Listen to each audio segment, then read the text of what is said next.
Technique ক্লাসে সকলকে স্বাগত। আজকের আমাদের আলোচ্য বিষয় 2026 সালের দশম শ্রেণীর প্রথম পর্যায়ক্রমিক মূল্যায়নের ভৌতবিজ্ঞানের সেট ওয়ানের প্রশ্ন এবং তার উত্তর। তোমাদের প্রথম পর্যায়ক্রমিক মূল্যায়নে পূর্ণমান থাকবে 40, সময় পাবে তোমরা 1 ঘন্টা 30 মিনিট। তোমাদের এর আগে প্রথম পর্যায়ক্রমিক মূল্যায়নের বাংলা, ইতিহাস, ভূগোল, ইংরেজি এবং অঙ্কের প্রশ্ন এবং তার উত্তর করিয়েছি। তোমরা যা যা দেখোনি তার জন্য লিঙ্ক ডেসক্রিপশন বক্সে আছে, তোমরা সেখানে দেখে নিতে পারো।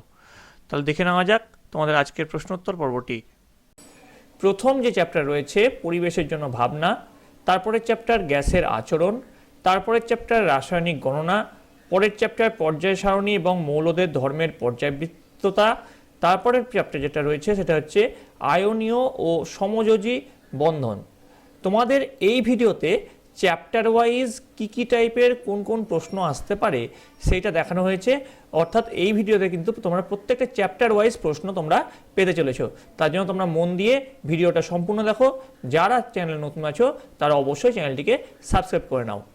দেখো, প্রথম যে চ্যাপ্টারটা রয়েছে সেই চ্যাপ্টারটার নাম দেখো পরিবেশের জন্য ভাবনা। এখান থেকে যে অতি সংক্ষিপ্ত প্রশ্ন অর্থাৎ 1 নম্বরে যে প্রশ্নগুলো আসতে পারে সেগুলো তোমরা দেখে নাও। ট্রপোস্ফিয়ারের প্রতি কিলোমিটার উচ্চতা বৃদ্ধিতে উষ্ণতা কত কমে? উত্তর হচ্ছে 6.5 ডিগ্রি সেলসিয়াস। তারপরে প্রশ্ন, বায়ুমণ্ডলের শীতলতম স্তর কোনটি? উত্তর লিখবে স্ট্র্যাটোস্ফিয়ার। পরের প্রশ্ন, বেতার তরঙ্গ প্রতিফলিত হয় বায়ুমণ্ডলের কোন স্তর থেকে? উত্তর লিখবে আয়নোস্ফিয়ার। 4 নম্বর দেখো, প্রাকৃতিক গ্যাসের মূল উপাদান কোনটি? উত্তর লিখবে মিথেন। 5 নম্বর দেখো, প্রধান গ্রিনহাউস গ্যাস কোনটি? উত্তর লিখবে কার্বন ডাইঅক্সাইড।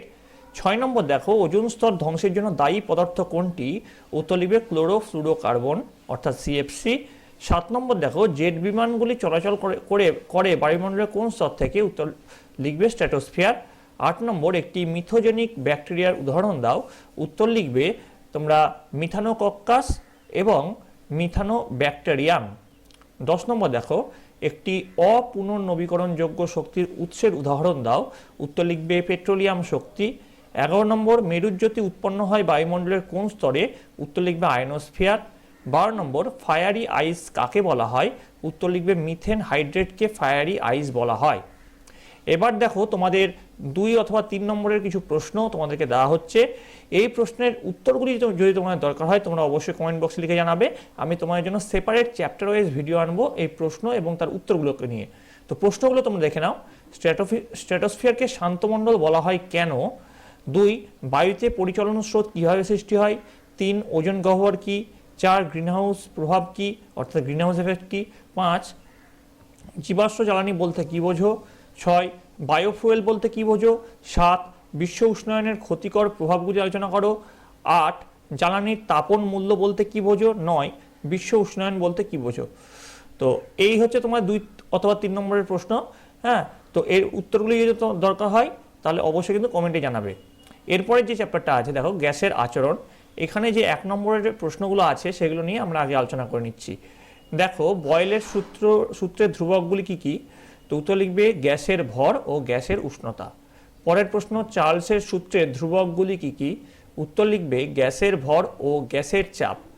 তারপরে এসআই পদ্ধতিতে চাপের একক কি? নিউটন পার মিটার স্কোয়ার বা পাস্কেল। আচ্ছা, তোমরা কমেন্টে লিখে জানাও সিজিএস পদ্ধতিতে চাপের এককটা কি। আর 4 নম্বর দেখো, জলের মোলার ভর কত? উত্তর লিখবে 18 গ্রাম পার মোল। 5 নম্বর লেখো, 5 নম্বর যে প্রশ্ন সেটা হচ্ছে পরম শূন্য উষ্ণতায় কোনো আদর্শ গ্যাসের আয়তন কত? উত্তর লিখবে পরম শূন্য উষ্ণতায় কোনো আদর্শ গ্যাসের আয়তন 0। 6 নম্বর দেখো, এসটিপিতে 22.4 লিটার কোনো গ্যাসের অণুর সংখ্যা কত? উত্তর লিখবে এসটিপিতে 22.4 লিটার কোনো গ্যাসের অণুর সংখ্যা 6.022 × 10⁻23T। এবার দেখো, চলে আসছি সংক্ষিপ্ত প্রশ্নোত্তর 2 থেকে 3 নম্বর প্রশ্ন। আবারও বলছি, এই সংক্ষিপ্ত প্রশ্নের উত্তরগুলি যদি তোমার দরকার হয় অবশ্যই কমেন্ট লিখে জানাবে। তোমাদের জন্য সেই চ্যাপ্টারের আমি পার্টিকুলারলি প্রশ্ন এবং উত্তরগুলো নিয়ে চলে আসবো। তো দেখো, প্রথম প্রশ্ন, গ্যাসের চাপ কাকে বলে? সিজিএস পদ্ধতিতে ও এসআই পদ্ধতিতে চাপের একক কি? 2, বয়েলের সূত্রটি লেখো এবং ব্যাখ্যা করো। 3, চার্লসের সূত্রটি লেখো এবং ব্যাখ্যা করো। 4, অ্যাভোগাড্রো প্রকল্পটি লেখো ও ব্যাখ্যা করো।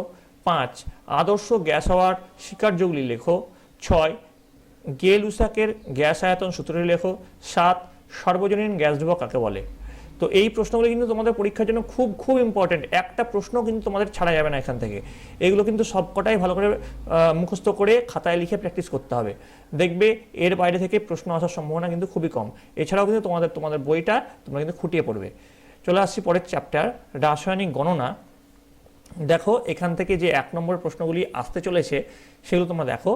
ভর ও শক্তির তুল্যতা সমীকরণটি লেখো, উত্তর লিখবে E=mc²। 2 নম্বর দেখো, বায়ুর গড় বাষ্প ঘনত্ব কত, উত্তর লিখবে 14.4। 3 নম্বর দেখো, ভর ও শক্তির নিত্যতা সূত্রটি কি, উত্তর লিখবে ভর ও শক্তির নিত্যতা সূত্র অনুসারে কোনো পরিবর্তনের পূর্বে ও পরে ভর ও শক্তির মোট পরিমাণ সর্বদা একই থাকে। তো এবার দেখো সংক্ষিপ্ত প্রশ্ন 2-3 নম্বরের, যেগুলো তোমাদেরকে আগেই বললাম। এই প্রশ্নের উত্তরগুলো দরকার হলে তোমরা কমেন্ট বক্সে জানাবে, আমি তোমাদের জন্য চ্যাপ্টার ওয়াইজ এই প্রশ্ন এবং উত্তর নিয়ে চলে আসবো। রাসায়নিক সমীকরণের কয়েকটি সীমাবদ্ধতা উল্লেখ করো। 2, প্রমাণ চাপ উষ্ণতায় 100 ml কোনো গ্যাসের ভর 0.144 গ্রাম, গ্যাসের বাষ্প ঘনত্ব কত। 3, 9.6 গ্রাম অক্সিজেন প্রস্তুত করতে কত গ্রাম পটাশিয়াম ক্লোরাইড প্রয়োজন, যেখানে K সমান 39 আর ক্লোরিন সমান হচ্ছে 35.5। আচ্ছা, এবার দেখো পরবর্তী চ্যাপ্টার, পর্যায় সারণী এবং মৌলদের ধর্মের পর্যাবৃত্ততা। এখান থেকে তোমাদের যে 1 নম্বরের যে প্রশ্নগুলো তোমাদের আসতে চলেছে সেগুলো আগে দেখে নিই। প্রথম যে প্রশ্ন দেখো, নিউল্যান্ডসের অষ্টক সূত্রটি লেখো। তার উত্তরে তোমরা লিখবে কোনো একটি নির্দিষ্ট মৌল থেকে শুরু করলে অষ্টম মৌলটির ধর্ম প্রথমটির অনুরূপ হয়। 2 নম্বর দেখো, মেন্ডেলিফের পর্যায় সারণীতে কতগুলি শ্রেণী কতগুলি পর্যায়ে আছে, উত্তর লিখবে মেন্ডেলিফের পর্যায় সারণীতে আধুনিক সংস্করণে 9টি শ্রেণী ও 7টি পর্যায় আছে। পরের প্রশ্ন 3 দেখো, সবচেয়ে হালকা হ্যালোজেন মৌল কোনটি, উত্তর লিখবে ফ্লোরিন। আচ্ছা, কতগুলো হ্যালোজেন মৌলের নাম কিন্তু তোমরা লেখো, সেটা কমেন্ট বক্সে লিখে অবশ্যই জানাবে।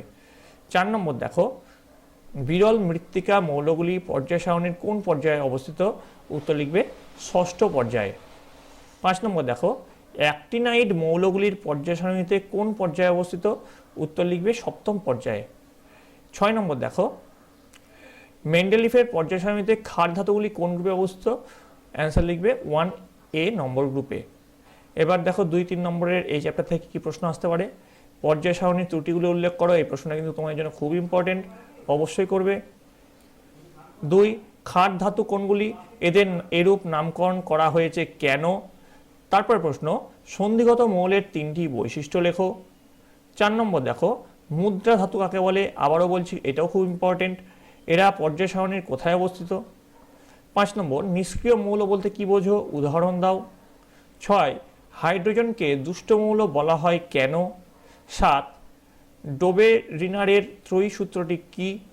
8, পর্যায় সারণীর অতি দীর্ঘ পর্যায় কাকে বলা হয়, এই পর্যায়ে মৌলের সংখ্যা কত। এই প্রশ্নগুলির উত্তর দরকার হলে অবশ্যই কমেন্টে জানাবে, তোমাদের জন্য কিন্তু এর উত্তরগুলো আমি চ্যাপ্টার ওয়াইজ নিয়ে আসবো। কোনো প্রশ্ন কিন্তু ছাড়া যাবে না। তোমরা অনেকে কমেন্ট করছো যে স্যার এর মধ্যে কোনটা ইম্পর্টেন্ট, আমি বলবো এগুলো সবকটাই তোমাদের জন্য ইম্পর্টেন্ট এবং তোমাদের বইটি তোমাদের খুঁটিয়ে পড়া দরকার, কারণ এইগুলোর ওপরেই কিন্তু তোমাদের মাধ্যমিকের নাম্বার ডিপেন্ড করছে। আয়নীয় ও সমযোজী বন্ধন, দেখো এখানে 1 নম্বরের যে গুরুত্বপূর্ণ প্রশ্ন, এই চ্যাপ্টারটা শুরু করার আগে বলে রাখি, যারা এবছর মাধ্যমিক দিচ্ছ তাদের জন্য কিন্তু এই ভিডিওটা ইম্পর্টেন্ট হতে চলেছে, এবং যারা 2024 সালে মাধ্যমিক দিবে তাদের জন্য ফার্স্ট ইউনিট টেস্টের এই ভিডিওটা খুব গুরুত্বপূর্ণ। প্রথম যে প্রশ্নটা আছে, হাইড্রোজেন ক্লোরাইড অণুতে কি ধরনের রাসায়নিক বন্ধন বর্তমান, উত্তর লিখবে সমযোজী বন্ধন। 2, CaO তে কি ধরনের রাসায়নিক বন্ধন বর্তমান, উত্তর লিখবে তড়িৎযোজী বন্ধন। 3 নম্বর দেখো, সমযোজী ত্রিবন্ধন বর্তমান এরূপ একটি যৌগের নাম লেখো, উত্তর লিখবে অ্যাসিটিলিন। 4 নম্বর দেখো, জলের অণুতে কতগুলি সমযোজী এক বন্ধন আছে, উত্তর লিখবে 2টি। এবার দেখো আমরা চলে আসছি সংক্ষিপ্ত প্রশ্নোত্তর 2-3 নম্বরের যে প্রশ্ন। দেখো প্রথম যে প্রশ্ন আছে, অষ্টক সূত্র কাকে বলে। 2 নম্বর দেখো, দ্বৈত সূত্র কি। 3 নম্বর, তড়িৎযোজী বন্ধনকে প্রকৃত বন্ধন বলা যায় না, এই উক্তিটি ব্যাখ্যা করো। 4, সমযোজ্যতা কাকে বলে। তারপরে দেখো 5 দেখো, সমযোজী যৌগ গঠিত হওয়ার শর্তগুলি আলোচনা করো। 6, আয়নীয় যৌগ ও সমযোজী যৌগের মধ্যে 2টি পার্থক্য লেখো। 7, লুইস ডট ডায়াগ্রামের সাহায্যে HF অণুর গঠন ব্যাখ্যা করো। তো এই প্রশ্নের উত্তরগুলো কিন্তু তোমাদের জন্য আমি চ্যাপ্টার ওয়াইজ নিয়ে আসবো, তার জন্য তোমরা কিন্তু অবশ্যই তোমার যদি দরকার হয় কোন চ্যাপ্টারটা তোমাদের দরকার পার্টিকুলারলি সেই চ্যাপ্টারটা আমি তোমাদের জন্য নিয়ে আসবো উত্তরগুলো। তো এই ছিল তোমাদের প্রথম পর্যায়ক্রমিক মূল্যায়নের দশম শ্রেণীর, অর্থাৎ যারা নবম থেকে দশম শ্রেণীতে সদ্য উঠেছ তাদের ফিজিক্যাল সায়েন্সের প্রশ্ন এবং উত্তর, এটা কিন্তু চ্যাপ্টার ওয়াইজ করা হলো। যারা তোমরা এবছর মাধ্যমিক পরীক্ষা দিচ্ছ তাদের জন্যও কিন্তু এই ভিডিওটা সাজেশন হিসেবে খুব ইম্পর্টেন্ট হতে চলেছে, তোমরাও এই ভিডিওটা দেখে প্র্যাকটিস করতে পারো। এবং যারা নতুন উঠলে তারা এই ভিডিওটা তো দেখবেই, এই ভিডিওর সমস্ত উত্তরগুলি খাতায় লিখে প্র্যাকটিস করবে এবং তৎসহ তোমাদের বইটা খুঁটিয়ে পড়বে। তোমাদের পরীক্ষায় 100% সাফল্য কিন্তু তাহলে নিশ্চিত থাকছে। তোমরা এরপরে যে সাবজেক্টগুলো তোমরা চাচ্ছ, অর্থাৎ অঙ্ক, ইংরেজি, এই সাবজেক্টটা বাকি আছে, বাকি সব সাবজেক্ট তোমাদের করানো হয়ে গেছে। এইগুলো কিন্তু খুব তাড়াতাড়ি এই চ্যানেলে নিয়ে আসা হবে, তার জন্য তোমাদের সকলকে এই চ্যানেলের সঙ্গে যুক্ত থাকতে হবে। এই ভিডিওটা যদি ভালো লেগে থাকে অবশ্যই লাইক করবে, বন্ধুদের কাছে অনেক অনেক শেয়ার করবে। তোমরা সকলে তোমাদের বইটা মন দিয়ে পড়ো। তোমরা সকলে ভালো থাকো, তোমরা সকলে সুস্থ থাকো।